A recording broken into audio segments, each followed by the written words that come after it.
My name is Luke Knox. I'm the executive chef of Burt Room and Tavern here at the Mystic Hotel by Charlie Palmer. We are located downtown San Francisco, right next to Union Square. Today I'm going to demonstrate a staple for Burt Tavern. It is our sourdough pancake. It's a savory pancake, not your traditional pancake with maple syrup.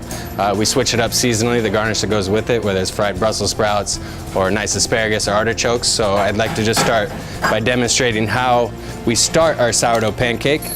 We do the same process of making a sourdough starter. We take the yeast, it's a dry active yeast, activate it with a nice hot water.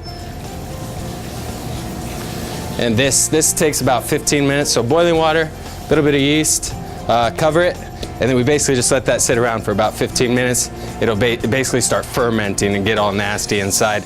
I have one ready to go right here, so as you can see it's already bubbling up, kind of bursting out of my container right here.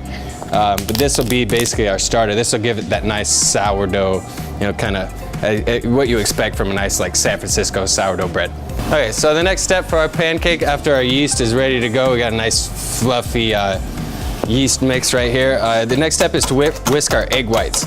So this egg whites is going to make the pancake nice and fluffy, and this is where the Belgian waffle of the recipe kind of comes in. So we're going to whip the egg whites, nice stiff peak. You can easily use your KitchenAid at home. This, just for the kitchen purposes, it's a little bit faster for us than setting up the whole entire mixer. So our egg whites are whipped. Next step is to move on to the dry ingredients. We want to incorporate all the dry ingredients into a bowl. So we have our AP flour, our baking powder, salt, baking soda, and our sugar. Again, prepping out all this it's really important to, when you're at home, when you're trying to stay clean in your house, you may have a small kitchen. This is really the best way to be successful at home. It makes all your cooking processes so much simpler when you have everything prepped out, ready to go. Basically, next step is just to whisk all the nice wet ingredients into our mix. I'm going to fold in, take our little sourdough dry active yeast starter, just right into our dry ingredients. Our melted butter, delicious. Egg yolks, and our milk, buttermilk. So here we basically just have the makings of a pancake. Okay, so the last and final step of our sourdough pancake is to incorporate the egg whites. So we've whipped them to a firm peak. We're going to fold it into our mix, and it's really going to aerate the dough. It's going to be a nice light fluff, similar to a Belgian waffle. This is kind of how we got the Belgian waffle, the pancake, and the sourdough bread kind of all incorporated into one. We're just going to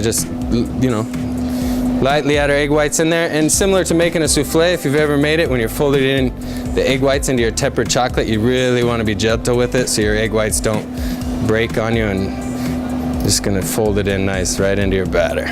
Okay, so now that our batter is ready, next important step is to have a nonstick pan, some nice pan spray or clarified butter if you have it. Spray the pan nice, get a nice heat on there, not too hot, you don't want to burn the bottom before you flip it and the other side's not cooked. And then my personal favorite is just kind of wing it. Grab a spoon, any different shape or size is fine with me. Couple little different pancakes all around here. You can make it big, you can fill up the whole pan if you want. Okay, so now that we got a little bubble on top, this is when I like to flip it. Nice little golden brown on each side. Again, very savory pancake. Not saying it doesn't go well with maple syrup, because it does. Maple syrup or honey, it goes really well. That's it. Okay, so now that we're done with our pancakes, I'd kind of like to show you how we are preparing the pancakes here at Burt Room and Tavern. Again, changes seasonally. You can do it a number of different ways. It could be sweet, it could be savory, it could be seasonal artichokes, it could be butternut squash in the wintertime. But right now we're doing it a little fried Brussels sprouts. And I have a little creme fraiche and pickled mustard seeds. And down on the plate here. Put pancakes right on top. Toss a little more dressing right in our nice fried Brussels sprouts, just came out of the fryer.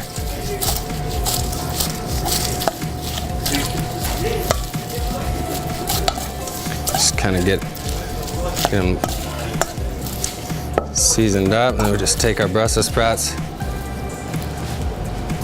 right over the top of our pancakes, just like that. That's it. A little sourdough pancake, fried Brussels sprout, and a little creamy Dijon dressing.